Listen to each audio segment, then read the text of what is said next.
ప్రార్థన చేసుకుందాం. మహాపరిశుద్ధుడా, ప్రేమ కలిగిన తండ్రి, నీ పరిశుద్ధమైన పాదాలకు, నీ ఘనమైన పాదాలకు లెక్కలేని వందనాలు, స్తోత్రాలు నాయన.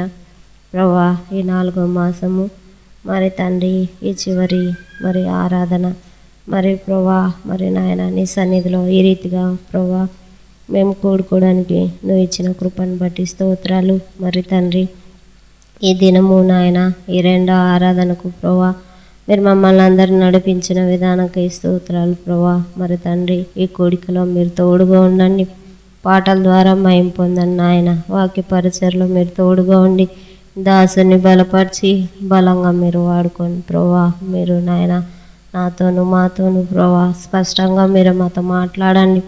నీ మాటలు మా దగ్గరకు వస్తున్నప్పుడు ప్రభా మాలో ఎక్కడ కూడా అజాగ్రత్త నిర్లక్ష్యము లేకుండా ప్రభా వాటిని మేము స్వీకరించుకోవడానికి సహాయం మీరు మాకు దయచేయండి. మరియు ప్రభా ఇంకా రావాల్సిన బిడ్డలను త్వరపెట్టి మీరు నడిపించండి నాయన. వారి మార్గంలో మీరు తోడుగా ఉండి క్షేమంగా ప్రభా నీ సన్నిధికి నడిపించండి. నిర్లక్ష్యంగా ఉన్న వారితో మీరు మాట్లాడండి నాయన. ప్రభా మరి తండ్రి, వారిని సన్నిధికి వెళ్ళాలని ఆశ గ్రహింపును ప్రతి బిడ్డకు కూడా మీరే అనుగ్రహించి సహాయం దయచేయండి ప్రభా. మరి ఈ దినము తండ్రి, ఈ కూడికంతట్లో మీరే తోడుగా ఉండి చక్కగా క్రమంగా మర్యాదగా జరుగులాగానే సహాయం మీరు మాకు దయచేయండి. కొన్ని మాటల ద్వారా ప్రభా మమ్మల్ని మేము సరి చేసుకొని వాటి ప్రకారంగా మేము జీవించేవారుగా మమ్మల్ని మీరు సిద్ధపరచమని ఈ ఉదయకాల సమయంలో ప్రభా చేసిన కొద్ది మనవి మీరు ఆలకించి ప్రార్థన ప్రతిఫలం దయచేయమని యేసు పరిశుద్ధ నామములో ప్రార్థించి అడిగి వేడుకుంటాను నా తండ్రి, ఆమేన్. ఉజ్జీ కీర్తనల పాటల పుస్తకం నుంచి సాంగ్ నెంబర్ 49 పాడుకుందాం. సర్వకృపానిధియగు ప్రభువా, సకల చరాచర సంతోషమా, స్తోత్రము చేసి స్తుతించెదను, సంతసమున నిన్ను పొగడెదను. స్తోత్రము చేసి స్తుతించెదను, సంతసమున నిన్ను పొగడెదను. హల్లెలూయా హల్లెలూయా హల్లెలూయా హల్లెలూయా హల్లెలూయని పాడెదను, ఆనందముతో సాగెదను. హల్లెలూయని పాడెదను, ఆనందముతో సాగెదను. ప్రేమించి నన్ను వెదకితివి, ప్రీతితో నన్ను రక్షించితివి. ప్రేమించి నన్ను వెదకితివి, ప్రీతితో నన్ను రక్షించితివి.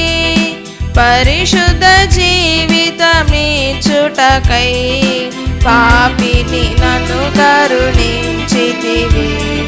పరిశుద్ధ జీవితం నీచుటకై పాపిని నన్ను కరుణించితివి. హల్లెలూయా హల్లెలూయా హల్లెలూయా హల్లెలూయా హల్లెలూయని పాడెదను, ఆనందముతో సాగెదను. హల్లెలూయని పాడెదను, ఆనందముతో సాగెదను. అల్పకాల శ్రమలను భవింప అనుదినము కృపనిచ్చితివి. అల్పకాల శ్రమలను భవింప అనుదినము కృపనిచ్చితివి. నాదుని అడుగు జాడలలో నడచుటకు నన్ను పిలచితివి. నాదుని అడుగు జాడలలో నడచుటకు నన్ను పిలచితివి. హల్లెలూయా హల్లెలూయా హల్లెలూయా హల్లెలూయా హల్లెలూయని పాడెదను, ఆనందముతో సాగెదను. హల్లెలూయని పాడెదను, సాగెదను. మరణ శరీరము మార్పు నొంది మహిమ శరీరము పొందుటకై, మరణ శరీరము మార్పు నొంది మహిమ శరీరము పొందుటకై, మహిమాత్మతో నన్ను నింపితివి, మరణ భయములను తీర్చితివి. మహిమాత్మతో నన్ను నింపితివి, మరణ భయములను తీర్చితివి. హల్లెలూయా హల్లెలూయా హల్లెలూయా హల్లెలూయా హల్లెలూయని పాడెదను, ఆనందముతో సాగెదను. హల్లెలూయని పాడెదను, ఆనందముతో సాగెదను. భువి నుండి శ్రేష్ఠ ఫలముగను దేవునికి నిత్య స్వాస్యముగా, భువి నుండి శ్రేష్ఠ ఫలముగను దేవునికి నిత్య స్వాస్యముగా, భూజనములలో నుండి నన్ను ప్రేమించి క్రయధనమిచ్చితివి. భూజనములలో నుండి నన్ను ప్రేమించి క్రయధనమిచ్చితివి. హల్లెలూయా హల్లెలూయా హల్లెలూయా హల్లెలూయా హల్లెలూయని పాడెదను, ఆనందముతో సాగెదను.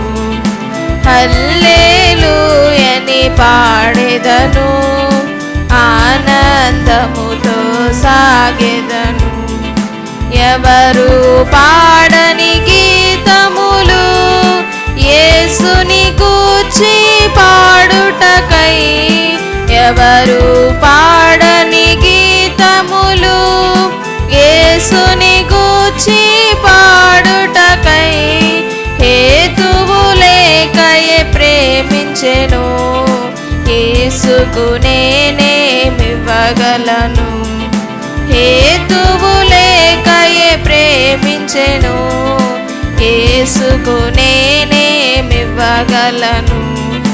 హల్లెలూయా హల్లెలూయా హల్లెలూయా హల్లెలూయా హల్లెలూయని పాడెదను, ఆనందముతో సాగెదను. హల్లెలూయని పాడెదను, ఆనందముతో సాగెదను. సర్వకృపానిధియగు ప్రభువా, సకల చరాచర సంతోషమా, స్తోత్రము చేసి స్తుతించెదను, సంతసమున నిన్ను పొగడెదను. స్తోత్రము చేసి స్తుతించెదను, సంతసమున నిన్ను పొగడెదను.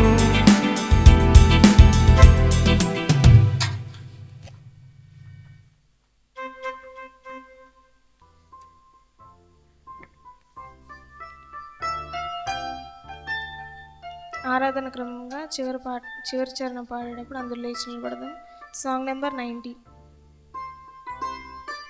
ఆరాధనకు యోగ్యుడా, ఆది నుండి ఉన్నవాడా, ఆరాధనకు యోగ్యుడా, ఆది నుండి ఉన్నవాడా, ఆనందముతో నింపేవాడా, ఆనందముతో నింపేవాడా, ఆశ్చర్యకరుడా నా యేసు రాజా, ఆశ్చర్యకరుడా నా యేసు రాజా, యేసు రాజా యేసు రాజా యేసు రాజా, యేసు రాజా యేసు రాజా యేసు రాజా, యేసు రాజా యేసు రాజా యేసు రాజా, యేసు రాజా యేసు రాజా యేసు రాజా ఆరాధనకు యోగ్యుడా ఆది నుండి ఉన్నవాడా ఆరాధనకు యోగ్యుడా ఆది నుండి ఉన్నవాడా పరిశుద్ధమైనవాడా పూజింపదగినవాడా పరిశుద్ధమైనవాడా పూజింపదగినవాడా కాలాలు మారినా యుగాలు మారినా కాలాలు మారినా యుగాలు మారినా మారని వాడా నా యేసు రాజా మారని వాడా నా యేసు రాజా యేసు రాజా యేసు రాజా యేసు రాజా యేసు రాజా యేసు రాజా యేసు రాజా యేసు రాజా యేసు రాజా యేసు రాజా యేసు రాజా యేసు రాజా ఆరాధనకు యోగ్యుడా ఆది నుండి ఉన్నవాడా ఆరాధనకు యోగ్యుడా ఆది నుండి ఉన్నవాడా పరిపూర్ణమైనవాడా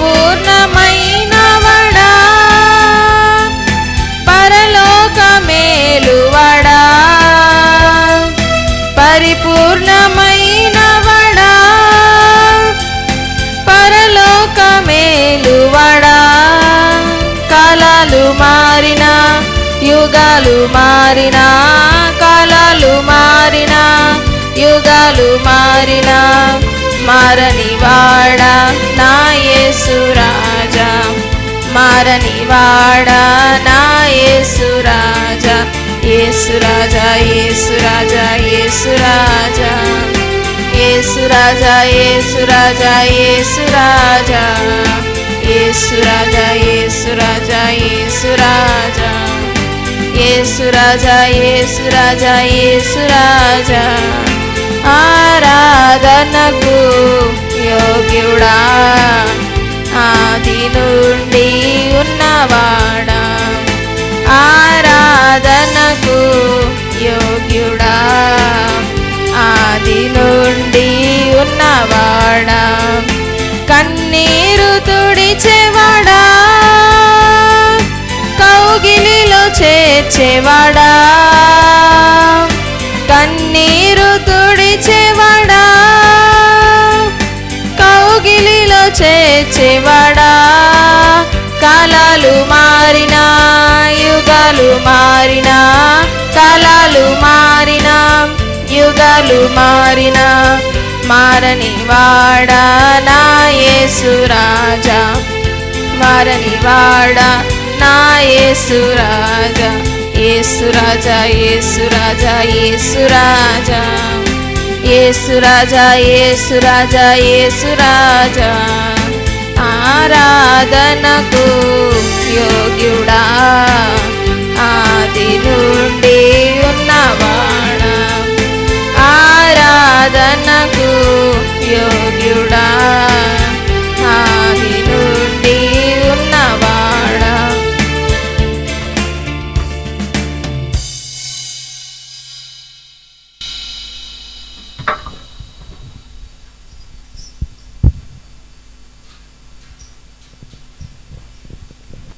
మంచిదండి. ఆరాధన క్రమంగా కీర్తనల గ్రంథము 48వ అధ్యాయం చదువుకుందామండి.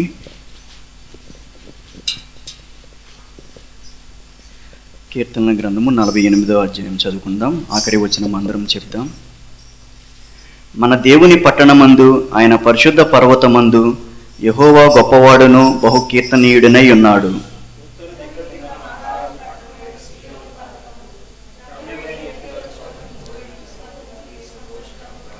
దాని నగరులలో దేవుడు ఆశ్రయముగా ప్రత్యక్షమగుచున్నాడు. వారు దాని చూచిన వెంటనే ఆశ్చర్యపడిరి, భ్రమపడి త్వరగా వెళ్ళిపోయిరి. తూర్పు గాలిని రేపి తర్షిషు వాడలను నీవు పగులగొట్టుచున్నావు.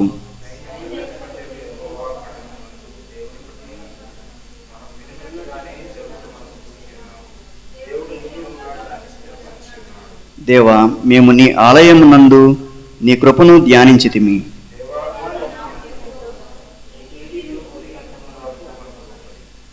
నీ కుడి చెయ్యి నీతితో నిండి ఉన్నది. నీ న్యాయ విధులను బట్టి సియోను పర్వతము సంతోషించునుగాక, యూదా కుమార్తెలు ఆనందించుదురుగాక.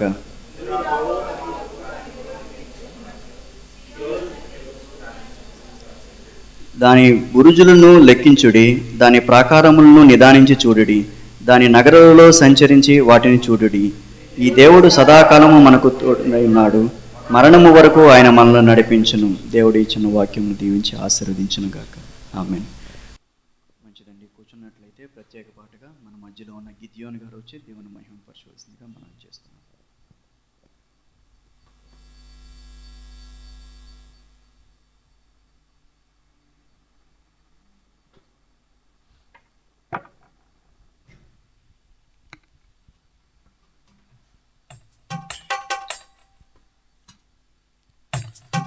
ప్రైజ్ లార్డ్, హల్లెలూయా.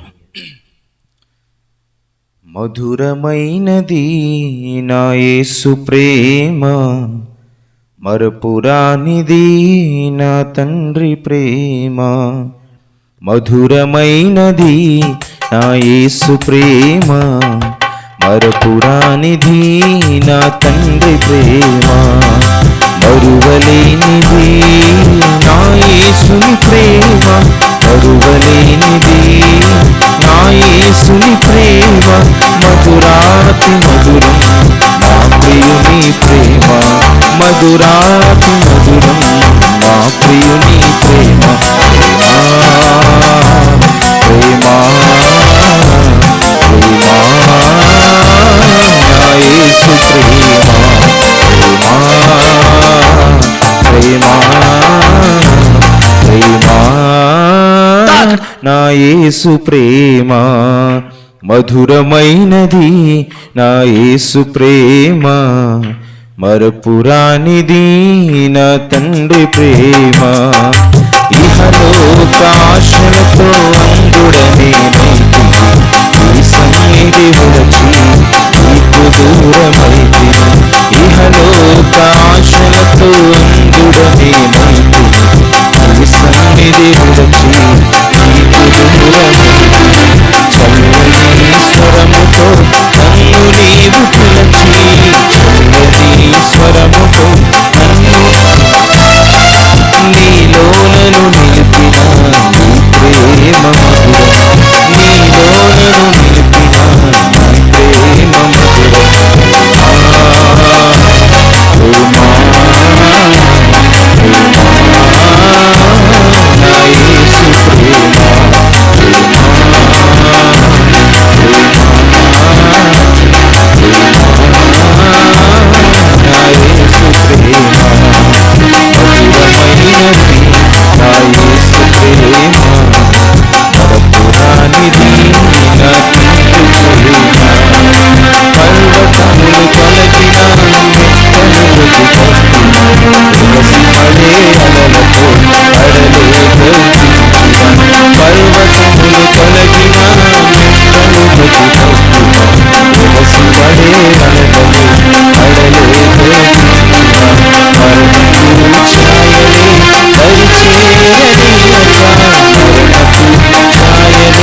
మంచిది.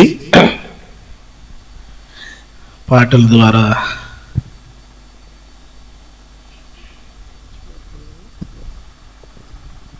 ఇప్పటి వరకు ప్రభువును మహింపరిచి ఉన్నాం. 10 నిమిషాలు దేవుని వాక్యాన్ని జ్ఞాపకం చేసుకుందాం.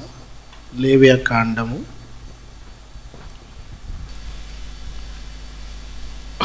2వ అధ్యాయం.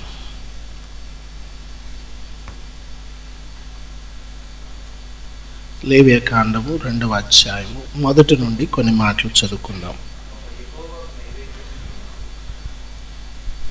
ఒకడు యెహోవాకు నైవేద్యం చేయనప్పుడు అతడు అర్పించున్నది గోధుమ పిండినిదై ఉండవలెను.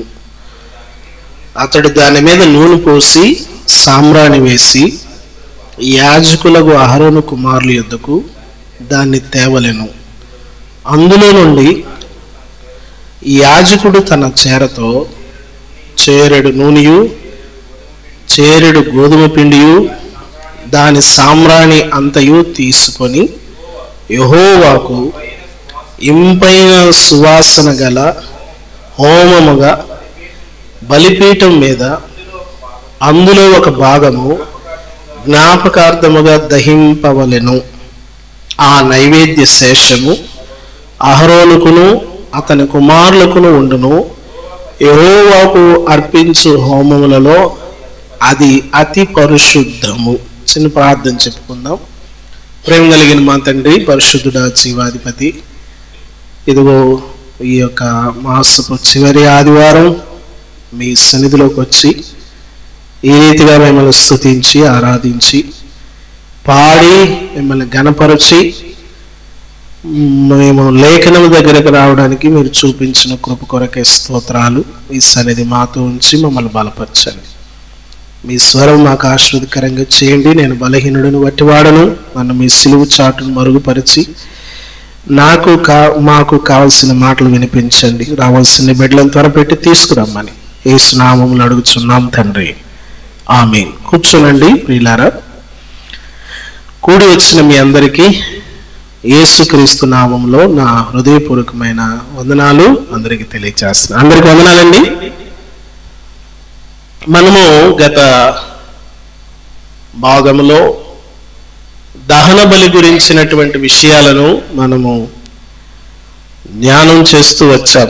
మొదటి అధ్యాయంలో దహన బలిని గురించి మనం చూస్తే, 2వ అధ్యాయంలో నైవేద్యముల గురించి మనం చూస్తాం. నైవేద్యము ఏమి జ్ఞాపకం చేస్తుంది? ఇది రక్తము లేనటువంటి బలి. మొదటి దహన బలిలో మొదటి అధ్యాయంలో యేసుక్రీస్తు ప్రభు యొక్క మరణాన్ని అది జ్ఞాపకం చేస్తే, ఈ 2వ బలిలో ఆయన యొక్క సౌందర్యాన్ని, ఆయన యొక్క పరిపూర్ణతను, ఆయన యొక్క మానవత్వాన్ని ఈ 2వ బలిలో మనకు జ్ఞాపకం చేయబడతా ఉన్నాయి. ప్రభునందు ప్రియమైన వాళ్ళరా, ప్రతి భాగములో కూడా మనకు పాత నిబంధనలో ప్రతి అంశంలో కూడా యేసుక్రీస్తు ప్రభువే మనకు కనిపిస్తూ ఉంటారు.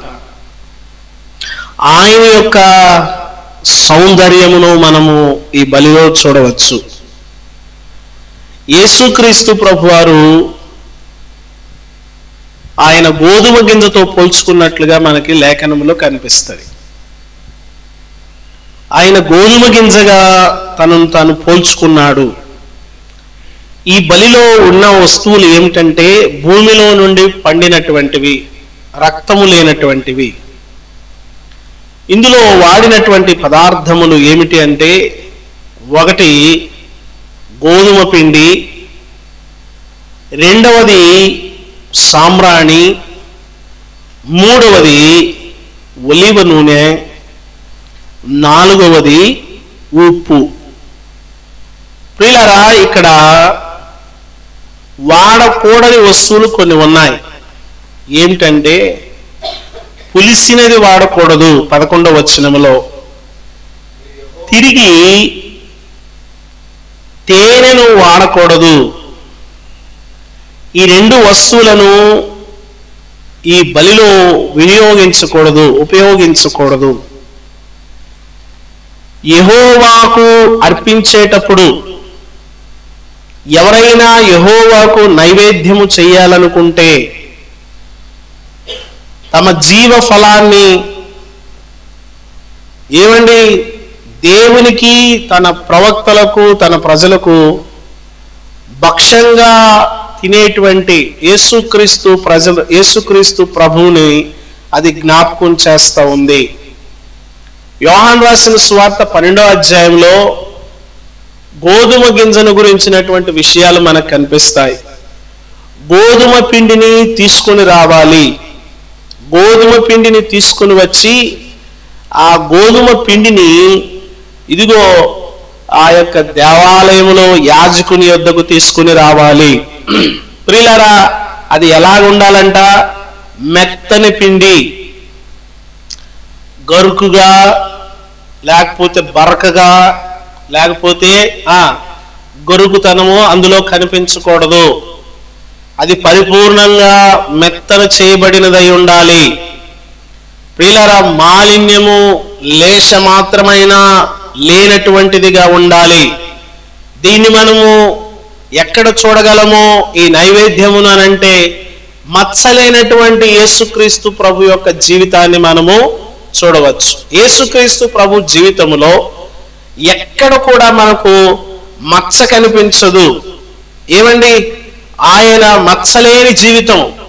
నాలో పాపమున్నదని మీలో ఎవడు స్థాపించును అని అంటాడు. ప్రియులారా, ఆయన ఏదైతే చెప్పాడో, ఏదైతే బోధించాడో, ఏదైతే ఆయన పెదవుల గుండా బయలు వెడలినాయో అవన్నీ కూడా ఆయన జీవితంలో అవన్నీ కూడా నెరవేరినట్లుగా మనం చూస్తా ఉన్నాం. ఆయన దీనుడుగా ఆయన చెప్పడమే కాదు, ఆయన వినయ మనస్సు గలవాడుగా చెప్పడమే కాదు, ఆయన సాధువుగా ఆయన చెప్పడమే కాదు, ఆయన రక్షకునిగా ఆయన చెప్పడమే కాదు, ఆయన తన జీవితంలో అవన్నీ కూడా అమల్లోకి తీసుకుని వచ్చినట్లుగా మనం చూడవచ్చు. ఒకసారి మనము యోహాను రాసిన సువార్త 12వ అధ్యాయము 24వ వచనాన్ని మనం చూస్తే, గోధుమ గింజ భూమిలో పడి చావకుండిన ఎడల అది ఒంటిగానే ఉంటది. అది చనిపోతే విస్తారముగా అది ఫలిస్తుంది. గోధుమ గింజ భూమిలో పడి, అది భూమిలో పడినప్పుడు అది చావకపోతే అది ఒంటిగానే ఉండిపోతుంది. అది చస్తే ఏమవుతుందంట? విస్తారముగా ఫలిస్తుంది. యేసుక్రీస్తు ప్రభువారు ఈ మాట చెప్పి ఏదో పొరపాటున సిక్కుమని నోరు జారానండి, పొరపాటున గమకమని నోరు జారానండి, స్లిప్ అయింది, స్కిడ్ అయిందని అల్లా. ఆయన పొరపాటున ఏదో చెప్పేశాడు అన్నట్లుగా లేదు. యేసుక్రీస్తు ప్రభువారు ఏదైతే చెప్పాడో అదే తన జీవితంలో దాన్ని ఆచరణలో పెట్టాడు, దాన్ని చూపించాడు. అది చనిపోతేనే, లేకపోతే అది ఫలించదు అని మీతో ఖచ్చితముగా ఏమన్నాడు? మీతో నిశ్చయముగా చెప్తా ఉన్నాను, మీతో ఖచ్చితంగా చెప్తా ఉన్నాను. అది ఖచ్చితంగా అది చావాలి. అందుకనే అది మెత్తన చేయబడాలి, అది రొట్టె కొరకు తయారు చేయబడాలి, అది ఆహారముగా ఉండుట కొరకై అది తయారు చేయబడాలి, లేకపోతే అది గింజలాగే ఉండిపోతుంది. నేను ఈ లోకములోకి గింజలా ఉండడానికి రాలేదు, అనేకులకు ఆహారముగా మారడానికి వచ్చాను అని యేసుక్రీస్తు ప్రభువారు చెప్పారు. ఆయన ఏదైతే చెప్పారో దాన్ని నెరవేర్చుట కొరకు ఆయన తన ప్రాణాన్ని ఆయన అర్పించినట్లుగా మనం చూస్తా ఉన్నాం. 24వ వచనంలో తన ప్రాణమును ప్రేమించు ప్రతివాడు దానిని పోగొట్టుకొనును, ఈ లోకములో తన ప్రాణమును ద్వేషించువాడు నిత్య జీవము కొరకు దాన్ని కాపాడుకొనును. నిశ్చయముగా ఆయన ఏదైతే చెప్పాడో, ఏమండి అందుకని అన్నాడు, గోధుమ పిండిని మీరు తీసుకురావాలి, దాన్ని మీరు తెచ్చి ఏం చేయాలి, దాని మీద నూనె పోయాలి. యేసుక్రీస్తు ప్రభువారు ఆయన్ని గోధుమ గింజతో పోల్చుకుంటే, ఇదిగో ఆయన పరిశుద్ధాత్మ చేత అభిషేకించబడిన సందర్భం మనం ప్రారంభం నుండి చూడవచ్చు. ఆయన పుట్టుకలో, అలాగే ఆయన యొక్క సేవా పరిచర్యలో, అలాగే ఆయన శిలువ ఎక్కే సమయంలో, అలాగే ప్రతి దినము కూడా ఆయన పరిశుద్ధాత్మతో కలిసి ఆయన పరిచర్యను కొనసాగించారు. పరిశుద్ధాత్మతో కలిసి ఆయన పరిచర్య చేయడం ఆయన మనం చూడవచ్చు.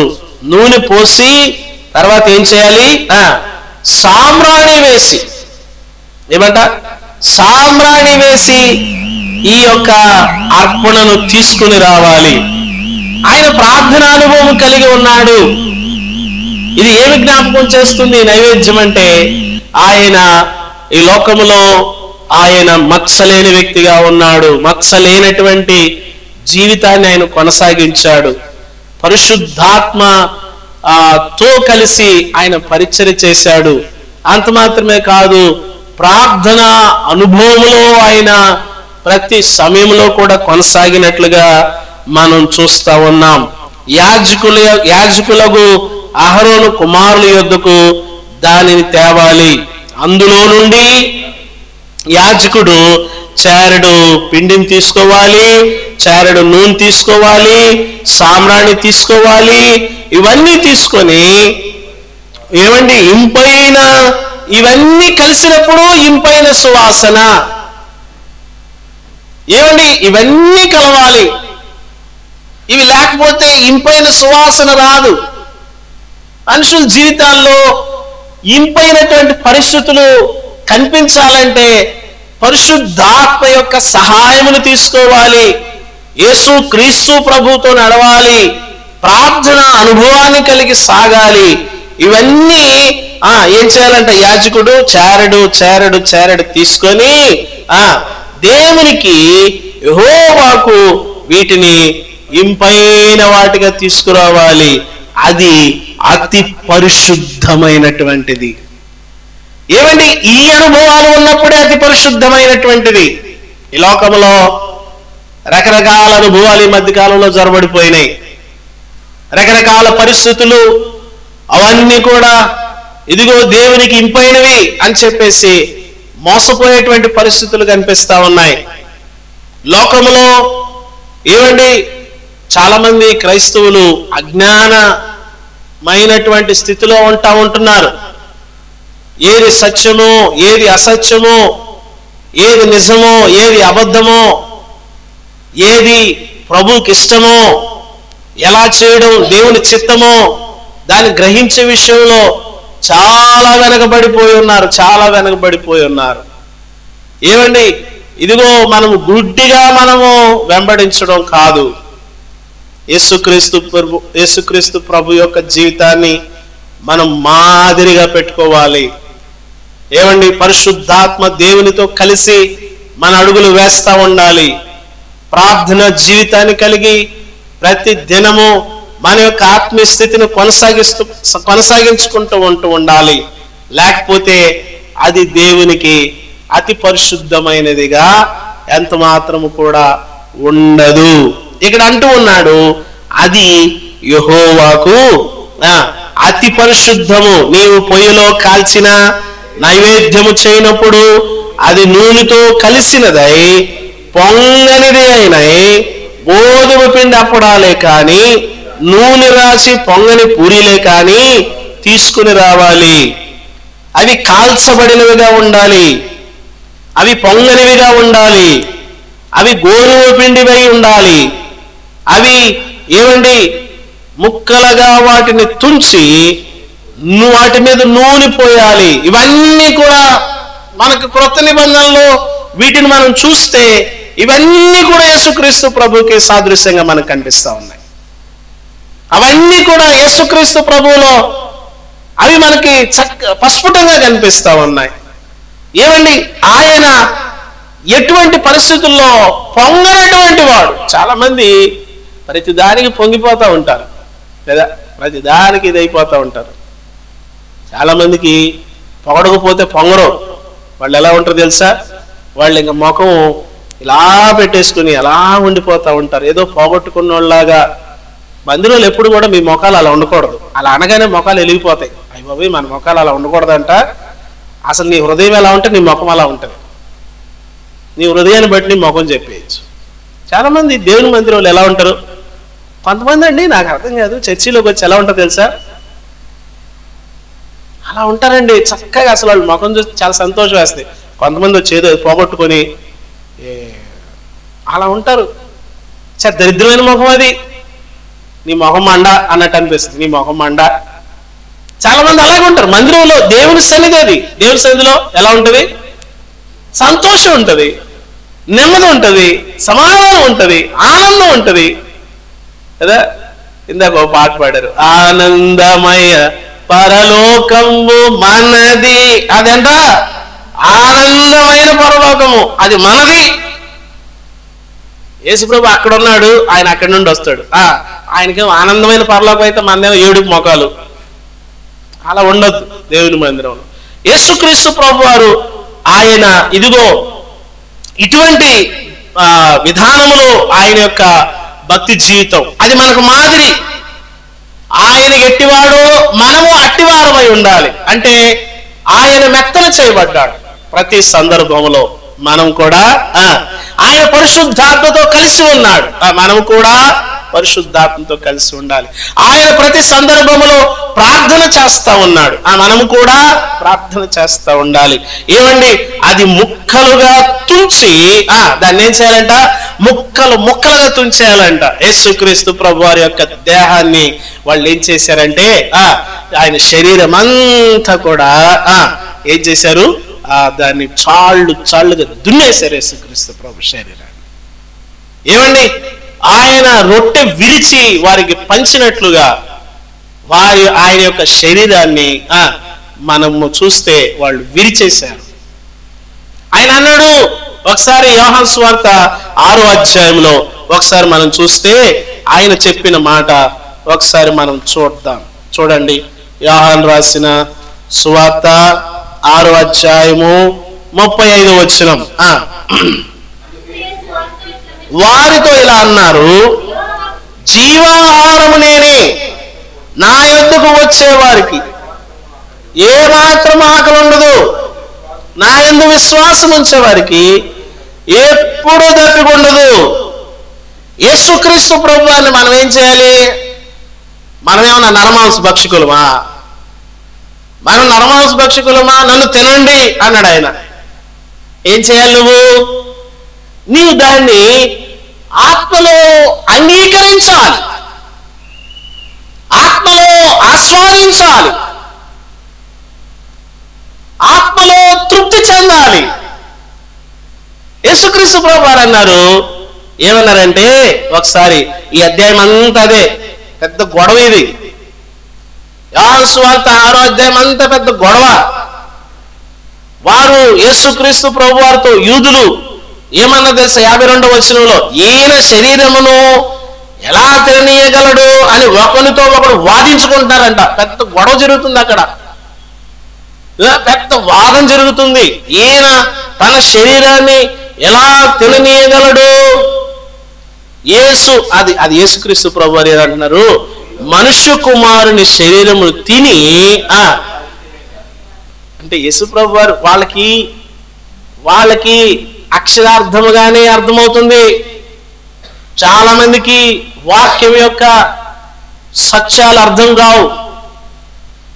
ఏమండి, కొంతమంది అంటూ ఉంటారు, చాలా బాగుందండి ద్రాక్షరసం, ఇంకొద్దిగా ఇస్తే బాగుండు, తీగా ఉంది. కదా. రొట్టె బాగా టేస్ట్ ఉందండి, బాగా మెత్తగా స్పంజిలాగా. ఎలా చేశారు? అది వాళ్ళకి ఎలా అర్థమవుతుంది? దాన్ని తీసుకునేటప్పుడు నీకు ఏమర్థమవుతుంది? అది నీ జ్ఞాపకాల్లోకి ఏం తీసుకొస్తుంది? రుచిని తీసుకొస్తుందా? అది నీ జ్ఞాపకాల్లో నీ శరీరానికి తృప్తిని తీసుకొస్తుందా? దాన్ని తీసుకునేటప్పుడు యేసు ప్రభువారు, పరమ బోధకుడైనటువంటి యేసుక్రీస్తు ప్రభువారు ఏమన్నారంటే, మీరు దీనిని తీసుకునేటప్పుడు నన్ను జ్ఞాపకం చేసుకోండి. ఏం చేయాలా? జ్ఞాపకం చేసుకోండి.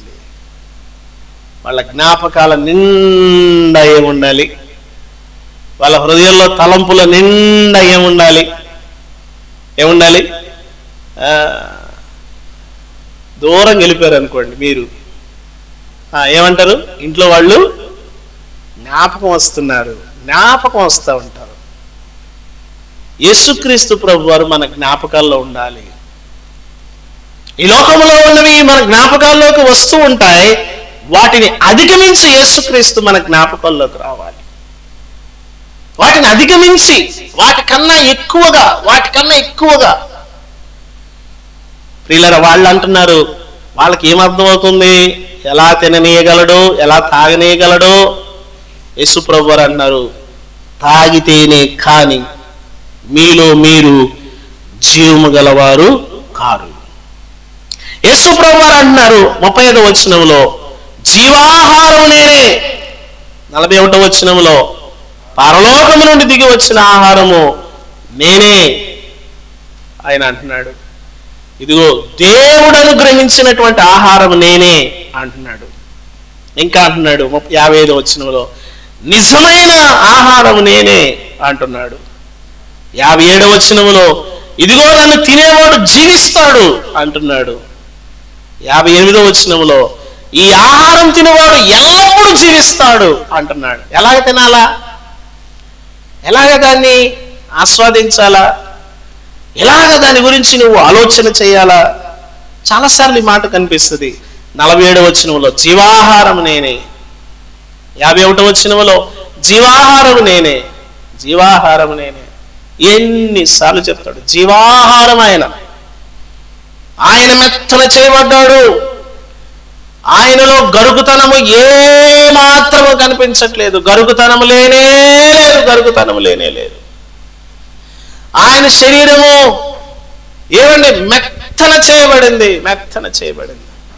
దాన్ని ఎలా తీసుకోవాలి మనమనంటే, దాన్ని మనం తీసుకున్నప్పుడు ఆయనే నీ జ్ఞాపకాల్లో ఉండాలి. ఆయన ఎంత నలగొట్టబడ్డాడు, ఆయన ఎంత మెత్తన చేయబడ్డాడు, ఎంత మెత్తని పిండో అది ఎంత సాఫ్ట్ గా ఉందో, అసలు ఎంత బాగుందో అసలు.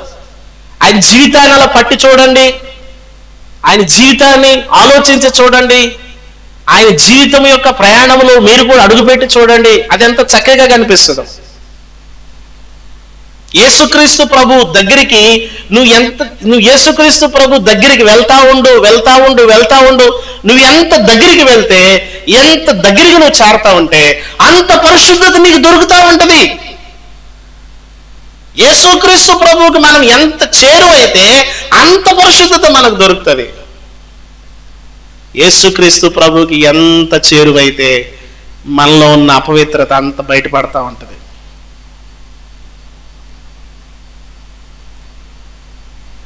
ఆయన దగ్గరికి నువ్వు వెళ్తే, మనం వెళ్తే, మన బలహీనత, మన బుద్ధిహీనత, మన అవిధేయతలన్నీ బయటపడతాయి. యేసుక్రీస్తు ప్రభువులో నువ్వు ఎక్కడ గరుగుతానో కనిపెట్టలేవు, నీ వల్ల కాదు. ఆయన పరిశుద్ధుడు. ఆయన పుట్టుక పరిశుద్ధత, ఆయన మాట పరిశుద్ధత, ఆయన చూపు పరిశుద్ధత, ఆయన ఆలోచన పరిశుద్ధత, ఆయన ప్రతి చర్య పరిశుద్ధత. ప్రియులారా, కోట్ల కొలది భక్తులు ప్రాణాలు పెట్టేశారు, ఆ పరిశుద్ధతకు సరెండర్ అయిపోయారు వాళ్ళందరూ. కోట్ల కొలది భక్తులు అండి. పేతురు అయితే అలా కాదు కానండి, తలకిందులు వేసేయండి సిలువ అన్నాడు. తలకిందులు వేసేయండి సిలువ నన్ను, ఎందుకంటే నేను ఆయన ప్రేమకు బద్ధుడను ఆయన ప్రేమకు మనం బద్దులం అయిపోవాలి. పిల్లరా, ఆయన మన కొరకు మొక్కలు మొక్కలుగా తుంచబడ్డాడు. పరలోకము నుండి దిగి వచ్చిన జీవాహారము. ఎవడు ఈయనను తిననీయగలడు? యేసుక్రీస్తు ప్రభువుని మనం ఏం చేయాలా? చెప్పండి అందరూ. తినాలా? ఏం చేయాలా? ఆయన తినాలా? ఆయన వెళ్ళి కొంతమంది పిల్లలు చూడండి, పరిగెత్తుకుంటూ వచ్చి నాన్న కొరుకుతారు. కొరికారు ఎప్పుడైనా మీ నాన్నే? చిన్నప్పుడు చిన్నపిల్లలు ఏం చేస్తారు? పరిగెత్తుకుంటూ వెళ్ళి నాన్ని గట్టిగా కొరుకుతారు. కొంతమంది ఏం చేస్తారు తెలుసు? వాళ్ళు ఎంత కొరికినా గమ్ముగా ఉంటారు. పిల్లరా, ఆయన తిననీయగలడు. నువ్వు ఆయన దగ్గరికి వెళ్ళి నానా అని చెప్పి నువ్వు గట్టి కొరికితే ఆయన గమ్ముంటాడు. నువ్వు ఆయన రక్తము ఆయన మాంసము కొరుక్కొని కాదు తినవలసింది. ఆయన నువ్వు ఆత్మలో నువ్వు సంతృప్తి పడుతూ లేఖనముల ద్వారా నువ్వు ఆత్మీయంగా ఆయనను ఆస్వాదిస్తా ఉండాలి. ఆయన్ని జ్ఞాపకం చేసుకుంటూ ఉండాలి. కొన్నిసార్లు పొరమారుతుంది, జ్ఞాపకం పొరమారుతుంది కదా. ఏమంటారు? జ్ఞాపకం చేసుకో అంటే యేసుక్రీస్తు ప్రభు పొరమారుతుంది అనుకునేరు. నేను అంత జ్ఞాపకం చేసుకుంటున్నాను యేసు ప్రభు. ఓఎస్ నువ్వు అంత జ్ఞాపకం చేసుకుంటున్నావు అంటే చాలా సంతోషం. యేసుక్రీస్తు ప్రభు యొక్క హృదయాన్ని నువ్వు తడతా ఉండాలి. ఆయనను స్మృతిస్తూ ఉండాలి. ఆయన తాకుదల నీకు ఎప్పుడూ ఉండాలి. దేవుని సన్నిధిని నువ్వు ఆస్వాదిస్తూ ఉండాలి. కొంతమంది అందరు కాదు సుమా, కొంతమంది వాళ్ళకి అవునో కాదు మీరు తలకాయ కూడా ఒప్పద్దే. కొంతమందికి ప్రతి సెకండ్ యేసుప్రభు గుర్తొస్తాడు. ప్రతి సెకండ్ గుర్తొస్తాడు తెలుసా? ప్రతి సెకండ్.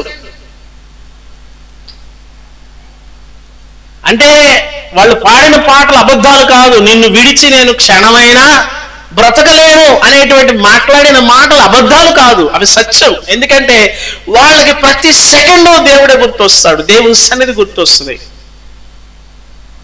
అదే తినడం. అది అతి పరిశుద్ధమైనది. అక్కడ రాసిన మాట అది అతి పరిశుద్ధమైనది. నీవు దాన్ని తినచ్చు.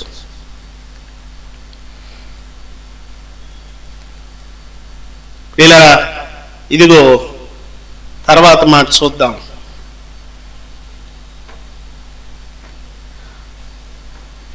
నీవు అర్పించున్నది 7వ వచనంలో, నీవు అర్పించున్నది కుండలో వండిన నైవేద్యమైన ఎడల నూనె కలిసిన గోధుమ పిండితో చేయాలి. నూనె కలవాలి. నూనె కలవకుండా ఉండకూడదు. మన సావాసకులకి ఇప్పుడు పరిశుద్ధాత్మ అనగానే ఇదేదో కొంచెం తేడాగా ఉందండి ప్రసంగం అంటారేమో. వెంటనే ఇదేదో తేడాగా ఉందండి. పరిశుద్ధాత్మ దేవునితో మనం ఏం చేయాలా? నువ్వు కలవాలి. నూనెతో గోధుమ పిండి కలిసినట్లుగా ఏం చేయాలా? యేసుక్రీస్తు ప్రభువారు పరిశుద్ధాత్మతో కలిసి పరిచర్య చేసినట్లుగా మనము కూడా పరిశుద్ధాత్మతో కలిసి అడుగులు వేయాలి. ఆత్మ మనం చేసే ప్రతి పనికి తానే సహాయం చేస్తాడంట. మనం పరిశుద్ధాత్మ సహాయమును తీసుకోవాలి ప్రతి దానికి. నువ్వు పెట్టే మొరకు సహాయం ఎవరు చేస్తారు తెలుసా? ఆత్మదేవుడు, పరిశుద్ధాత్మ దేవుడు, దేవుని యొక్క జీవాత్మ. ఆయన యొక్క సహాయాన్ని కోరాలి. పరిశుద్ధాత్మ తండ్రి నేను నీకు లోపడుతున్నాను అని చెప్పాలి. పరిశుద్ధాత్మ తండ్రి నువ్వు నాతో రా అని చెప్పాలి. ఆయన చాలా సున్నితమైన వాడు. ఆయిల్ కూడా ఎలా ఉంటది? ఒలివ నూనె ఎలా ఉంటది? ఆలివ్ ఆయిల్ ఎలా ఉంటది? గరుగుదనం ఉంటుందా? బాగా గరుగ్గా బరగబరగ్గా ఇసుకలాగా. అంటే అది మనకి ఏమి జ్ఞాపకం చేస్తుంది? ఆ సున్నితత్వం ఏం జ్ఞాపకం చేస్తుంది? దాన్ని ధరించిన వారి యొక్క లక్షణాలు ఎలా ఉండాలో అది జ్ఞాపకం చేస్తుంది కదా. మనము కూడా దాని క్రిందకు వచ్చిన మనము, పరిశుద్ధాత్మ సహాయం కిందకు వచ్చిన మనము, పరిశుద్ధాత్మతో అడుగులు వేస్తున్న మనము, మనలో కూడా అటువంటి నైజము, అటువంటి లక్షణాలు, అటువంటి గుణగణాలు ఉండాలి కదా. ఆ తత్వమేమో ఉండాలి కదా, ఆ సాఫ్ట్నెస్ ఉండాలి కదా. అలాగే మన యొక్క జీవన విధానం ఉండాలి కదా. గోధుమ పిండి మెత్తనిది, ఉలివ నూనె మెత్తనిది, ఈ రెండింటితో కలిపి దాన్ని చెయ్యాలి. వాటితో చేయబడిన నైవేద్యమును దేవుని దగ్గర తీసుకురావాలి. వాటితో చేసినవి తీసుకొని రావాలి. ఇప్పుడు ప్రభుకి నైవేద్యం చేయాలంటే గోధుమ పిండి, లేకపోతే వీళ్ళిద్దరి గురించి మనం ఆలోచన చేస్తే యేసుక్రీస్తు ప్రభువారు, పరిశుద్ధాత్మ దేవుడు. సరే, వాళ్ళని పక్కన పెడదాం. ఇప్పుడు మనమే నైవేద్యం అనుకో. మనమే నైవేద్యం, నువ్వే నైవేద్యం, నేనే నైవేద్యం. ఇప్పుడు దాన్ని అంగీకరించాలంటే అవే లక్షణాలు, అవే గుణగణాలు ఉంటే తప్ప అంగీకరించు. ఏదో పాటలు పాడతాడు అది అంగీకరించడు, లేకపోతే ఏదో చక్కగా మందిరానికి వస్తున్నాడు కదా, కాదు కాదు కాదు, నాకు ఇవే లక్షణాలు కనిపించాలి. ఓ దైవజనుడు ఓ పుస్తకంలో ఇలా రాశాడు, ఏమనంటే, మనం ప్రభు దగ్గరికి వెళ్ళి ప్రార్థన చేసి మనవి చేసినప్పుడు తండ్రి అయిన దేవుడు యేసుక్రీస్తు ప్రభు అని చూస్తా మనం అడుగుతా ఉంటే అలా చూసి పో తీసుకోపో అంటాడంట. ఎవరిని చూసి? అర్థమైందా మీకు? యేసుక్రీస్తు ప్రభు వారిని చూస్తూ ఉంటాడు, ఆయనతో మాట్లాడుతూ ఉంటాడు, ఆయనతో సంభాషిస్తూ ఉంటాడు. మనం అడుగుతూ ఉంటే, మనవి చేసుకుంటూ ఉంటే, మనం ప్రార్థన చేసుకుంటూ ఉంటే ఆయన ఏమంటాడంటే, ఆయన వైపు చూస్తానే ఏమంటాడు? ఆయన మాటల అర్థం ఏంటంటే, ఆయన మన వైపు చెప్పట్లేదు. మీరు అయ్యి బాబు పాస్టర్ గారు చూడడం అంటే సమస్య లేదు.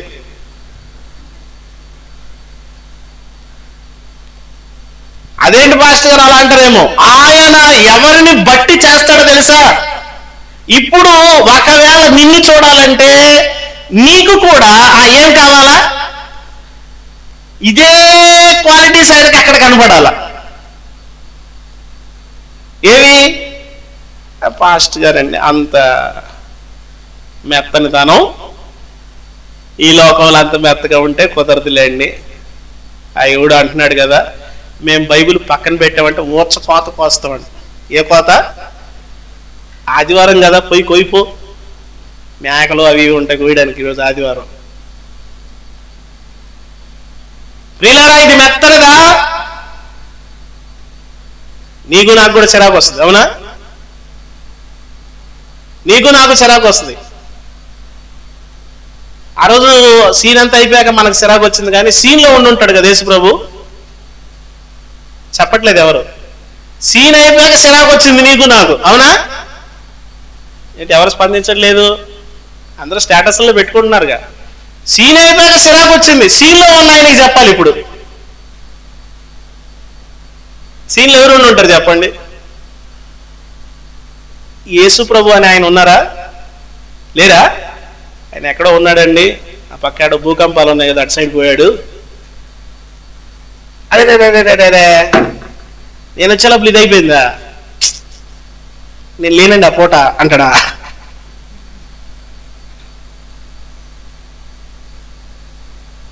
పిల్లరా, ఆయన హృదయాన్ని నువ్వు ఆలోచన చేస్తే అది గోచరము కాదు, అది అర్థం కాదు ఆయన మనసు. నీకు నాకు చాలా నేర్పించడానికి ఆ పని చేశాడు ఆయన. మనం ఓచకోత కోయడానికి కాదు. ఏ కోత? నువ్వు ఓచకోత, గుండి కోత, వరి కోత, ఈ కోత కొయ్యొద్దురా. ఈ కోసే వాళ్ళంతా వేరే దగ్గరికి వెళ్ళిపోతారు. యేసుప్రభు అని మన యేసుప్రభు వారు మనల్ని ఏం చేయాలనుకున్నాడంటే సాధు అయినా, అలాగంటే పాస్టర్ గారు అడెవడో గొర్రెగిరి అంటున్నాడండి అని అంటారు. మళ్ళీ మనకి ఎటుపక్క అవకాశం లేదు, నో ప్రాబ్లం.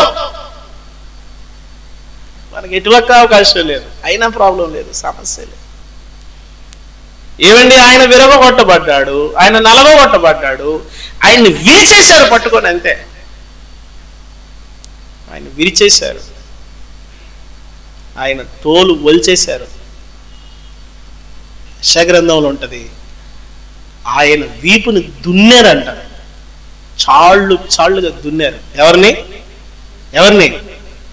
మన రక్షకుణ్ణి, మన విమోచకుడు. సచ్చిన వాడే సాయం చేస్తాడు అంటారు, అవునా? ఆయన సచ్చిన వాడు కాదు, ఆయన మృత్యుంజయుడు. అందుకనే మనం పాడతాం, లేచినాడురా సమాధి గెలచినాడురా, యేసు లేచినాడురా సమాధి గెలచినాడురా. ఆయన చెప్పినట్టు లేచాడు. ఈ మిగతా వాళ్ళంతా ఏం చేశారు? నువ్వు అట చెప్తే అట్ట అంటున్నారు వాళ్ళు. ఈ లోకంలోకి వచ్చిన ప్రతి వాడు, ఈ సృష్టిలో అడుగు పెట్టిన ప్రతి వాడు దాని ముందు తల ఉంచాడంతే. ఆడి సమాధి సముద్రంలో ఉందా, భూమి మీద ఉందా, ఎక్కడో దగ్గర ఉందంటే. వీరుడు ఎవరంటే మరణాన్ని జయించి ఆయన లేచాడంతే. ఆయన మృత్యుంజయుడు. దాని ముళ్ళుని ఏం చేశాడంట? అసలు దాన్ని పట్టకనిచ్చాడు. అందరూ దాని ముందు, ప్రపంచాన్ని గెలిచిన వాళ్ళు దాని ముందు దాన్ని చూడగానే ఉనికిపోయారు. మీకు విషయం చెప్పిన సీక్రెట్, రక్షించబడిన పిల్లలకి, రక్షించబడిన దేవుని పిల్లలకి మరణం అంటే భయం ఉండదు. మరణం అంటే భయం ఉండదండి అసలు. కొంతమందికి మరణం అంటే అమ్మో. దేవుని పిల్లలకు భయం ఉండదు, మరణ భయం ఉండకూడదు. దేవుని పిల్లలకు మరణ భయం ఉండకూడదు. ఎందుకు? ఒకవేళ ఇక్కడ చూడండి, ఆంధ్ర నుంచి ఆధార్ కార్డు తీసుకొచ్చి తెలంగాణలో పెట్టాం, ఇక్కడ అడ్రస్ మారింది. ఇక్కడ అడ్రస్ తీస్తే అక్కడ అడ్రస్, మన అడ్రస్ మారిపోద్ది మన ఐడి కార్డు మీద. అది పర్మనెంట్ ఐడి కార్డు. ఏది? దాన్ని ట్రంప్ కాదు, వాళ్ళ బాబు వాళ్ళ తాత వచ్చినవాడు మార్చలేరు. దానిపైన యేసు రక్తాన్ని వేసి దాంతో సీల్ వేసారు ఐడి కార్డు. ప్రియులారా, యేసుక్రీస్తు ప్రభువే మనకు మాదిరి, ఆయనే గురి. ఆయన యొక్క జీవన విధానాన్ని మనం చూస్తూ ఉన్నప్పుడు దాన్ని మనం ఆస్వాదిస్తూ ఉంటాం. కొన్ని సమయాలు మనకు కనిపించవు, నువ్వు తదేకంగా చూడు, అది ఏ టైంలో జరుగుంటది. యేసుక్రీస్తు ప్రభువుని నువ్వు తదేకంగా, అందుకని అన్నాడు, ఎత్తడి సర్పమును చెప్పండి నిదానించి చూడండి. మామూలు కాదు, ఎలాగా? అలా చూడాలంట. సర్పం గరిస్తేనంట ఎలాగా? సర్పం గరిస్తే నొరగ వస్తుందా? ముందు భయం వస్తుందా? చెప్పట్లేదు. పాలు గరిసేసిందండి. ప్రభు ఏమన్నారు తెలుసా? కరిస్తే గరిసింది, నేను చెప్పించేయండి, నేను చెప్పించేయండి. ఏం చేయమంటారు? ఇప్పుడు నిదానించి చూడు. ప్రభు వారు ఒక మాట అన్నారు, నిదానించి చూచు ప్రతి వాడు బ్రతుకును. యేసు ప్రభు నువ్వు ఎలా చూడాలి తెలుసా? కొంతమంది బైబిల్ తీసి టకటకటక చదివేస్తారు ఒక అధ్యాయం, అమ్మయ్య ఈరోజు బైబిల్ చదివేసామండి, అమ్మయ్య ఏమో బైబిల్ చదివామంటే సరే. నువ్వేం చేస్తావు అంటే అప్పుడు ఒకడు సామాన్య అంటారు అంతే. ఎందుకంటే ఆఫీస్ టైం అయిపోతుంది, డ్యూటీ టైం అయిపోతుంది, ఆ పొయ్యి మీద పెట్టేది మాడిపోతుంది, ఎందుకంత గోల, ఒక అరగంట ముందులే నిదానించి. ఓ పాస్టర్ గారు అన్నారు, ఒక అధ్యాయాన్ని 50 సార్లు చదవాలంట. ఎన్నిసార్లు? ఒక్క అధ్యాయాన్ని 50 సార్లు చదవాలంట. ఆ లెక్కన 1189 అధ్యాయాలు 50 సార్లు చొప్పున చదువుకుంటూ వస్తే దేవుని దయలో 50 సార్లు పూర్తి చేసినట్టే. దేవుని వాక్యాన్ని మనము ఎలాగా జాగ్రత్తగా చూడండి. జాగ్రత్తగా చూసేవాడు ఎక్కడేముందో చెప్పేస్తాడు, ఎక్కడేముందో చెప్తాడు. జాగ్రత్తగా చూడనోడు అట్టకు దెబ్బ ఇట్టో దెబ్బ వేసుకుంటూ వెళ్ళిపోతాడు. యేసు ప్రభు వారు చెప్పారు, ప్రభు చెప్పారు, నిదానించి. నువ్వు యేసుని అర్థం చేసుకోవాలంటే, యేసుక్రీస్తు ప్రభు వారు నీ హృదయంలో నాటపడాలంటే నువ్వు ఎలా తెలుసా? నిదానించి చూడాలి.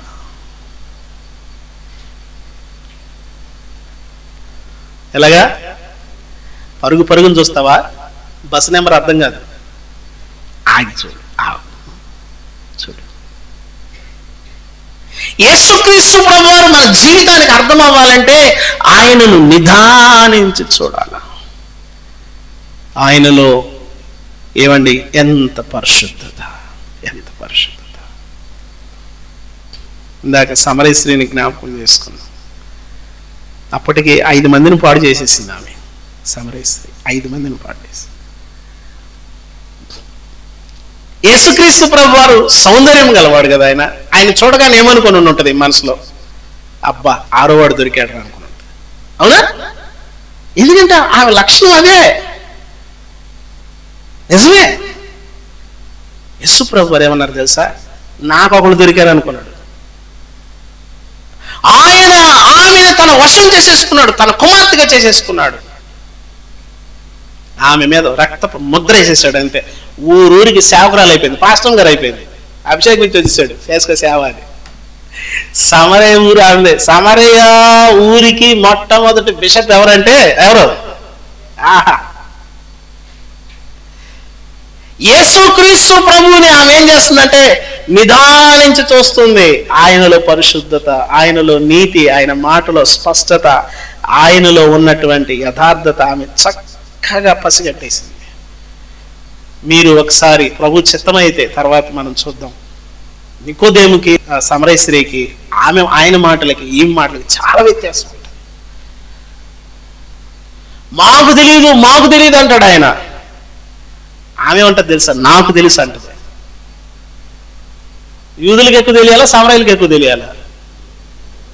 ఆయన అంటాడు మాకు తెలియదే అంటాడు. మాకు అదొక ఆ ధోరణే వేరు. కొంతమంది వాళ్ళకి ఏదన్నా ఉంటే వాళ్ళ ధోరణి మారిపోద్ది. వాళ్ళ భాషా విధానం, వాళ్ళు పలకరించే విధానం, వాళ్ళ పలకరింపు అబ్బో అసలు అది పెచ్చగా ఉంటుందిలే. ఈ మధ్య బాగా ఎక్కువైంది అలాగే అన్నట్టు కనిపిస్తుంది. కొంతమంది వాళ్ళు కనిపించేస్తారు. కొంతమందికి ఏదైనా కొంచెం ఎక్కువైతే కనిపించేస్తారు. వాళ్ళలో ఉన్నదంతా బయటకు కనిపించేస్తూ ఉంటుంది. మేము అంటాడు ఆయన. మాకు ఆమంటది. ఆమె మాటలకి మీరు ఒకసారి ఎప్పుడైనా ఖాళీ ఉన్నప్పుడు 3వ అధ్యాయాన్ని 4వ అధ్యాయాన్ని 2 బైబిల్ పక్కన పెట్టుకొని చదవండి. ఇట్ట తిరిగే చదవాలంటే కష్టం. 2 బైబిల్ పక్కన పెట్టుకొని దీన్ని చదవండి.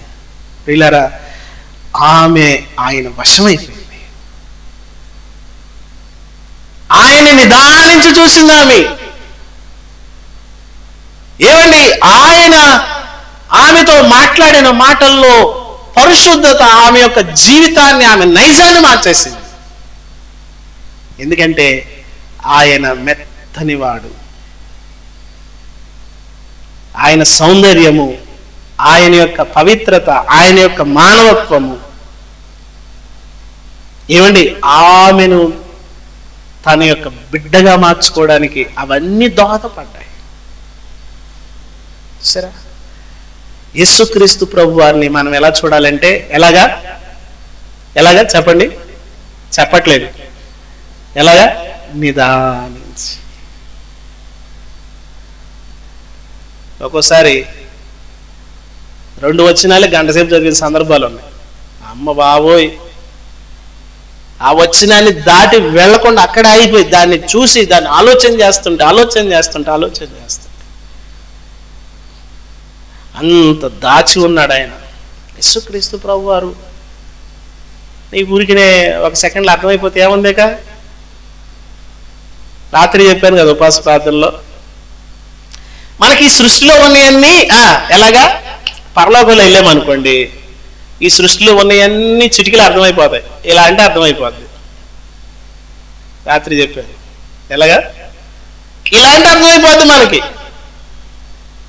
ఈ సృష్టిలో ఉన్నవన్నీ కూడా ఆ జామ చెట్టుకి ఆ ఒగురుదనం ఎలా వచ్చింది చిటికలు అర్థమైపోద్ది. చింతపండు పులుపు ఎలా వచ్చింది అనేది చిటికలు అర్థమైపోద్ది. ఆ మామిడికాయ తీదనం ఎలా వచ్చిందో చిటికలు అర్థమైపోద్ది. అవునా?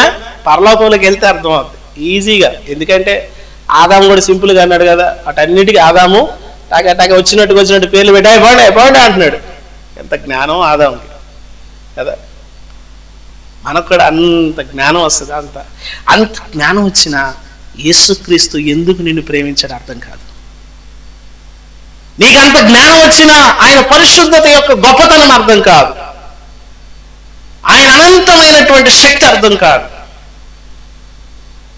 నువ్వు పరలోకమునకు వెళ్ళినా కూడా యుగ యుగాలు ఆయన అర్థమవుతూనే ఉంటాడు. ఏ రోజుకి ఆ రోజు యేసు ప్రభు నీకు అర్థమవుతూనే ఉంటాడు. ఇక అర్థమైపోతే ఇంకేముంది, ఏం లేదు కదా. యేసుక్రీస్తు ప్రభువారు ఆయన ఎంత గొప్పవాడు, ఆయన ఎంత శ్రేష్ఠుడు, ఆయన ఎంత ఘనుడు. అందుకని అన్నాడు ఆయన, నన్ను జ్ఞాపకం చేసుకోండి. తర్వాత మాట చూద్దాం, మన సమయం అయిపోతుంది కదా. 9వ వచనం, అప్పుడు యాజకుడు ఆ నైవేద్యమును ఒక భాగము జ్ఞాపకార్థముగా తీసి బలిపీఠం మీద యెహోవాకు ఇంపైన సువాసన గల హోమముగా దానిని దహింపవలెను. ఆ నైవేద్య శేషము అహరోనుకును అతని కుమారులకు చెందును. యెహోవాకు అర్పించు హోమములలో అది అతి పరిశుద్ధము. దేవుని మందిరానికి ఏది తీసుకురావాలి అంటే అతి పరిశుద్ధమైనది. ఎలాంటిది? ఒకరోజు ఒక అతను బియ్యం తీసుకొచ్చాడు. ఒక ఆమె తెలియదు, ఒక పాస్టర్ గారికి. గట్టిగా ఒక 1/2 కేజీ ఉంటాయి. ఎన్ని? ఒక 1/2 కేజీ బియ్యం తెచ్చారు. నేను వెళ్ళాను ఆ రోజు ఆదివారం. వెళ్తే ఆ బియ్యం ఏం చేశాడంటే బయట ఇది ఉంటది కదా అరుగు, ఆ అరుగు మీద ఎండకి పోసి పెట్టాడు ఆ బియ్యాన్ని. నేను ఆ బియ్యాన్ని చూసి మన నోరు మంచిదే కదా అసలు. ఫస్ట్ ఎవడు తెచ్చాడు ఈ బియ్యం అన్న. ఎందుకు అన్నానంటే మామూలుగా బియ్యం ఎలా ఉంటాయి అండి? పొడి కదా, తెల్లగా ఉంటాయని చెప్తే బాగుంటుంది. ఫస్ట్ బియ్యం తెల్లగా ఉంటాయి కదా. ఆ బియ్యం ఎలా ఉన్నాయంటే పసుపచ్చ రంగులో ఉన్నాయి. ఇన్ని బియ్యంలో కొన్నిసార్లు బియ్యం ఆడతారు చూసారా, కొన్ని బియ్యం తెల్లగా పచ్చగా ఉంటాయి. అది ఇలా పట్టుకోగానే పిండి అయిపోతుంటది. మొత్తం అలాగే ఉన్నాయి. మొత్తం 1/2 కేజీ బియ్యం ఎంత ప్రేమతో తెచ్చాడో ఏంటి, ఎంత ప్రేమతో తెచ్చాడు. పాస్టర్ గారు తింటాడు, మాకు తెలియదులే. మాకు తెచ్చారా సచ్చారే.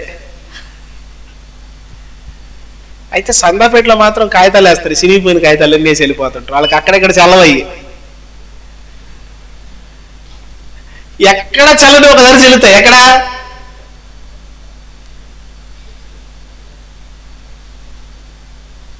అవునా పాస్టర్ గారు అంటారు. కింద ఉన్నాయి చూపిస్తా కావాలంటే. రబ్బర్ బ్యాండ్ వేసి పెట్టాను. 20 రూపాయలకి 20,000 కట్టాలి మీరు, జాగ్రత్త. 50 రూపాయలకి 1,00,000 రూపాయలు, ఇది పెద్ద కాగితం కదా. దేవుని సన్నిధికి నువ్వు తెచ్చే అర్పణ నీ విశ్వాసాన్ని, నీ హృదయాన్ని జ్ఞాపకం చేస్తుంది. యేసుక్రీస్తు ప్రభు వారు దేవాలయంలోకి వెళ్తేనంట సందాపేట పక్కనే కూర్చుంటాడంట ఆయన. మీకు తెలుసో తెలీదు, బైబిల్లో రాస్తుంది ఆ మాట. యేసు ప్రభు వారు ఆడ కూర్చుంటాడంట, సరాసరి వచ్చి ఆడ కూర్చుంటాడు. మనం పాట పాడుతాం, సమర్పించుము. అబ్బా, అసలు జీతంలో దశభాగమే తేవరు, పెద్ద దొంగవే. ఆడెవడు అంటున్నాడు, పాస్టర్లు దశభాగం తీసుకొని ఇలా అయిపోతున్నారు మీరు, మీ దశభాగాలు మీరే చెప్తాడు దరిద్రుడు ఒకడు. ఒరే దరిద్రుడా, మా చర్చిలో దశభాగాలు ఇచ్చేవాళ్ళు చాలా తక్కువ ఆయన. ఉన్నారా? ఏ బియ్యం? పసుపచ్చ బియ్యం, సిరిపిండి నోట్లు. ఎవరంటే అతి కొద్ది మంది ఆ భారమును, ఆ బాధ్యత అనేది అతి కొద్ది మంది. నాకు తెలుసు, ఏళ్ల మీద లెక్క పెడతాను నేను. దేవుని సన్నిధిలో నమ్మకంగా వారి యొక్క భాగాలు తీసుకొచ్చేవాళ్ళు. దేవుని మందిరంలోకి తెచ్చేది అతి పరిశుద్ధమైనది.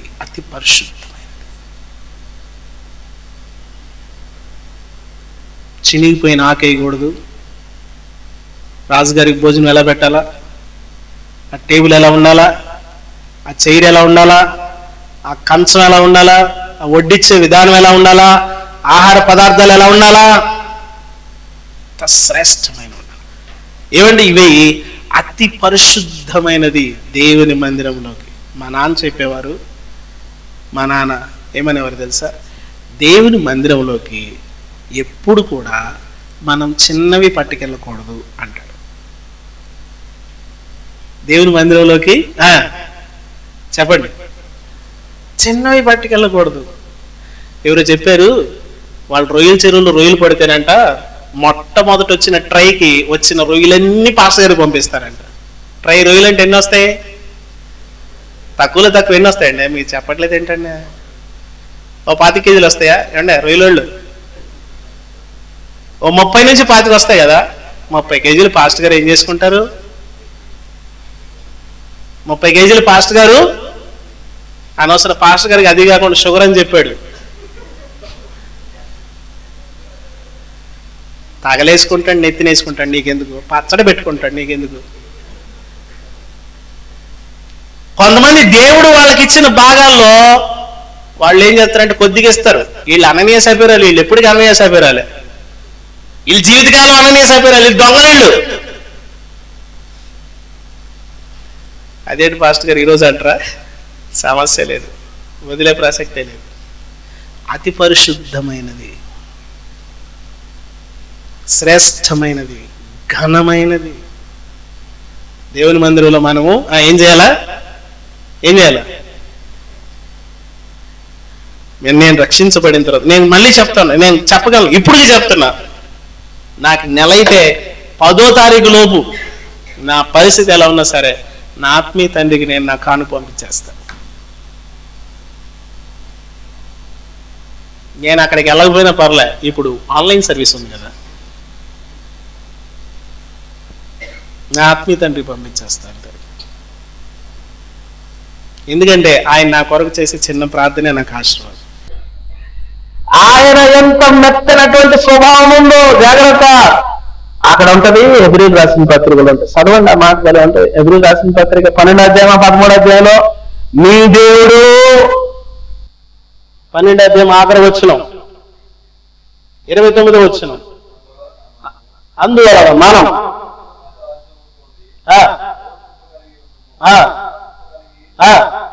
వినయ భయభక్తులతో దేవునికి ప్రీతికరమైన సేవ చేయడము. ఎలాగంటే మన దేవుడు మామూలుగా లేదంటే మీరు నైవేద్య అర్పణం అంతా కూడా ఎక్కడ తీసుకెళ్లారు తెలుసా? ముందు అగ్ని మీదకి తీసుకెళ్లారు. దాంట్లో అదొక పాయింట్. నైవేద్యములో ప్రతి భాగమును అగ్ని మీదకి తీసుకుని వెళ్ళి కాల్చారు. మన దేవుడు ఎవరంట? దహించు అగ్ని. మొన్న కాలిఫోర్నియాలో మొత్తం తగలాడితే ఇటు పరిగెత్తారు. ఎవరు ఎదురు పరిగెత్తరా? ఎదురు పరిగెత్తారంటే చితాభస్మం అంటారు ఇంకా దాన్ని. అది చితాభస్మం అంటారు ఇక. అంతే, బూడిదే ఏం ఉండదు. మన దేవుడు ఎవరంట? అగ్ని. బగ బగ బగ బగ బగ బగ బగ మంట వస్తుంటే ఏం చేస్తావు? ఇటు పరిగెత్తావు, ఎదురెళ్తావా? అది బగ బగ బగ బగ మండుతుంటే మనం కూడా బగ బగ మండకపోతే నాడి మశానం అయిపోతుంది. ఏమండి, షడ్రకు మేషకి అబేద్నెగోల్ని వేసే ముందంట, ఇంకా కాదురా 7 అంతలు పెంచండి అనేసరికి వీళ్ళు కట్టెలు గిట్టెలు వేసి మొత్తం నూనెంతా పోసి మంట పెద్ద చేశారు. వీళ్ళు పరిగెత్తుతున్నారు ఎక్కడికి? అగ్గిలోకి. మనమైతే ఇటు పరిగెత్తుతాం. ఏంట్రా పట్టుకుంటారా కావాలంటే దొరకం. షడ్రకు మేషకి అగ్నిలో తెలిపి దూకేశారు. ఏమాత్రం భయపడి అగ్నికి వాళ్ళు మన దేవుడు ఎవరంట? అమ్మా, వీళ్ళు చెప్పే పిచ్చవారం లేవు ఇక్కడ. ఫైనల్కి వచ్చేసరికి బేభత్సంగా ఉంది. మీరు సువార్తలో యేసు ప్రభువుని చూస్తున్నారా? మీరు ప్రకటన గ్రంథం దగ్గర యేసు ప్రభువుని చూస్తున్నాం. చచ్చిపోతాం అంతే. ఇప్పుడు ఇక్కడ వీళ్ళు చదివే పిలిమిత్రులు బచ్చగాళ్ళంట ఈ సువార్తలో యేసు ప్రభువుని చూస్తున్నారు. తర్వాత భక్తులు తిరిగి లేచిన యేసుని చూశారు. ఇదిగో మృత్యుంజయుడైన యేసుని చూశారు. దహించు అగ్ని అయినటువంటి యేసుని చూశారు. ఆయన ఎవరో? దహించు అగ్ని. కాల్చేస్తారు. యేసు ప్రభు ప్రేంగల్లోడు, సాత్వికుడు, వినయ మనసు గలవాడు. ఇదే చూస్తాం మనం. ఆయన దహించు. ఇంకో కోణం ఉంది. నువ్వు కానీ ఎవరు నేను విడిచిపెట్టాడు, జాగ్రత్త. అందుకని మనం ఏం చేయాలా? నేను ఇలా అనుకుంటా ఉన్నాను, యేసు ప్రభు మన పరలోకం ఏమని అడగాలా అండి? నన్ను అడిగితే అడగని అవసరం లేదు. ఎందుకు అడగాల? ఈయన రక్షించాడుగా, మారుమనసు ఇచ్చాడుగా, నువ్వు అలా బతికొచ్చే అన్నాడు. అంతేనా? నేనేమో తప్పు చెప్పానా? నువ్వు అలా బ్రతికితే, నువ్వు అలా జీవిస్తే, మనం అలా జీవిస్తే పరలోక రాజ్యం యొక్క ప్రాప్తి మనకు సులువుగా దొరుకుతాయి. లేకపోతే మనం అడుక్కోవాలి, ప్రభు ఏమైనా కుదురుతుందా, చూడేమైనా అవకాశం ఉంటే. నాకు ఇక్కడ చాలా పొలాలు ఉన్నాయి, ఎన్ని రాసేస్తా నీ పేరున, డాక్యుమెంట్లు అన్ని తీసుకొస్తాను. అవునా? ఇంకేమన్నాయి చూడు, ఆ బ్యాంక్ బ్యాలెన్స్ కూడా రాయొచ్చుగా అంటాడు. చాలా మంది ఏదో ఇచ్చి ఏదో చేసి కాదు. నీ జీవితం ఆయన జీవితంలాగా మార్చబడాలి. నీ పోలిక ఆయన పోలికగా మార్చబడాలి. నీ రూపు ఆయన రూపుగా మార్చబడాలి. నీ ఆలోచన విధానం మన ఆలోచన విధానం ఆయన ఆలోచన విధానంగా మార్చబడాలి. మన బ్రతుకు ఆయన బ్రతుకు వల్లే మార్చబడాలి. అప్పుడు మనకు పరలోకం ఎలా దొరుకుతుంది? ఎలాగా? సులువుగా. నువ్వు అడగని అవసరం లేదు. ధనవంతుడు చచ్చిపోయాడు, లాజరు చచ్చిపోయాడు. ఏం చేశారు? ఇక్కడ అడుక్కునేవాడుగా, మొక్కలు ఎరుకునేవాడుగా, అక్కడి నుంచి 2 వచ్చేసారంటే ఎవరో, మనవాడు వస్తున్నాడు, పోండి తొందరగా, పరుగురు వచ్చి స్వాగతము లాజరు అంట తీసుకెళ్తున్నారు. ఇక అక్కడి నుంచి సన్నాయి, బ్యాండ్ మేళం, తారాజువులు, తప్పెట్లు, తాళాలు, మేళాలు, బాలుగా. నీ యథార్థమైన జీవితము నీ నీతికి ఆధారం కదా. నువ్వు బ్రతికే బ్రతుకు. అందుకనే ఈ చివరి రోజుల్లో ఇదిగో, అందుకని మనం ఎవరిని చూసినా కూడా మనకు సరైనటువంటి మార్గం కనిపించదు. కానీ యేసు ప్రభువుని చూడాలి. ఆయనలో ఏముంది? అతి పరిశుద్ధమైనది. మీరు యెహోవాకు నైవేద్యం చేయనప్పుడు పులిసినది, పొంగినది తీసుకురాకూడదు. తేనె కూడా తీసుకురాకూడదు. తేనె కూడా పులిసిపోద్ది, దానికి కూడా పులిసే స్వభావం ఉంది. పులిసింది కొంచెం వచ్చిందంటే ఏం చేద్దో చెప్పాలి అమ్మా. అంటే ఇప్పుడు చెప్పాలి, మనలో పులుపు ఉంటే మొత్తం పులిపేగా. తాను చెడ్డ కోతంట. ఇప్పుడు కోతులు ఎవరని నన్ను అడగండి. తాను చెడ్డ కోతి మొత్తాన్ని జరగొట్టేసి. నేను చెప్తున్నాను, దేవుని పిల్లలుగా చెడిపోయిన వాళ్ళు ఎవరు మనం ఖండించి తప్పు అలా ఉండకూడదు. మనద పరిస్థితి కాదు, మనద రూట్ కాదు, మనం అలా చేయకూడదు, మనం అలా బ్రతకూడదు, అది అసహ్యము, దేవునికి విరుద్ధము అని చెప్పాలి. అది పులిసినది తీసుకోరావద్దు.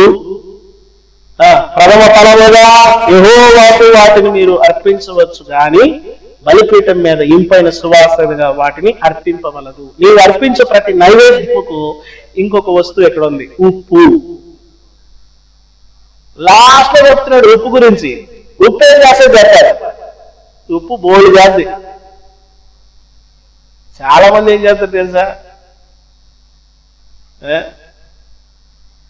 ఉప్పు లాంటి దాన్నే తీసుకొస్తున్నారు ఈ మధ్యకాలంలో. ఉప్పు లాంటి దాన్ని ప్రియులారా, ఉప్పు పాడవకుండా కాపాడు. ఉప్పు పాడవనివ్వదు. దానికి ఉన్న ప్రధానమైన లక్షణం, ఉప్పుని ఎందుకు చేర్చాలంటే మనము ఇతరులను ఏం చేయాలా? పాడవనివ్వకుండా కాపాడాలా. ఉప్పు ఎంత కావాలా? నిన్న మా పాస్టర్ గారిని అయ్యో ఉడకబెట్టమన్నాను, ఉప్పు వేసేసింది. పాప ఆమెకు తెలియదు అది ఎంత పడిందో. నేను తినేటప్పుడు కసం ఈ ఉప్పు కాకుండా మళ్ళీ ఉప్పు ఎక్కువైందంటే మళ్ళీ లేనిపోయిన ఉప్పులు వస్తాయని చెప్పి ఆ ఉప్పుని అలాగే తిన్నా. సరదా చెప్తున్నానే.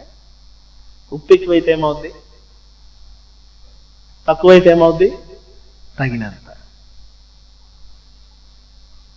ఉప్పు రావడం ఏం చేస్తుంది? పాడవకుండా కాపాడు. ఉప్పు ఏం చేస్తుంది? పరిశుద్ధపరుస్తుంది. ఉప్పు గురించి చాలా చెప్పచ్చు. ఉప్పు నిస్సారమైతే సారం. ఉప్పు కప్పు రంబు కప్పు. ఈ జాడ వేరు ఆ జాడ వేరు. విశ్వదావి ఇసుకేసుకో తోంకో. ప్రియరా, మనము లోకంతో అలాగున్నాం, మనం ఎలాగున్నాం, వాటికి వీటితో ప్రత్యేకంగా ఉన్నాం. నువ్వు రావడమే రుచి రావాలా. ఈ మాట నేను పదే పదే చెప్తా ఉంటాను. నువ్వు రావడమే రావాలా, రుచి రావాలా. నా బొట్టోళ్ళు ఉప్పు లేకుండా తింటారు. అందుకని నేను చెప్తున్నాడు ఉప్పు తక్కువ తింటా. ఉప్పు చేర్చాలి. నీ నైవేద్యములో అన్నిటిలోకి ఉప్పు రావాలి. ఏ ఉప్పు అంటది? నిబంధన ఉప్పు. నీ అర్పణలన్నిటిలో ఉప్పు అర్పించాలి. ఉప్పు కృపకి గుర్తు. ఉప్పు కృపకి గుర్తు. వీళ్ళరా, సమయం అయిపోయింది. అందులో జ్ఞాపకార్థమైన భాగము అనగా విసిరిన ధాన్యములో కొంత, నూనెలో కొంత, సామ్రాణి అంతా యాజకుడు దహింపవలెను. అది యెహోవాకు హోమము. దేవుని యొక్క హోమమును మనం తీసుకుని రావాలి. మనం ఆ లక్షణాలు కలిగి ఉండాలి. ఆ లక్షణాలు కలిగి ఉన్న యేసయ్యను చూడాలి. ఆ ప్రకారం నడవాలి. అటువంటి కృప దేవుడు మనకు దయచేయను గాక. తలలు వంచండి, ప్రార్థన చేద్దాం. కళ్ళు మూసుకోనండి. చిన్న ప్రార్థన. యేసుక్రీస్తు ప్రభువుని చూడు. ఆయనను ఏదో గుడ్ ఫ్రైడే రోజు చూడడం కాదు, ఏదో ఒక రోజు పర్టికులర్గా చూడడం కాదు. యేసుక్రీస్తు ప్రభువుని ప్రతి సమయంలో చూడాలి, ప్రతి నిమిషం చూడాలి, ప్రతి సందర్భంలో చూడాలి.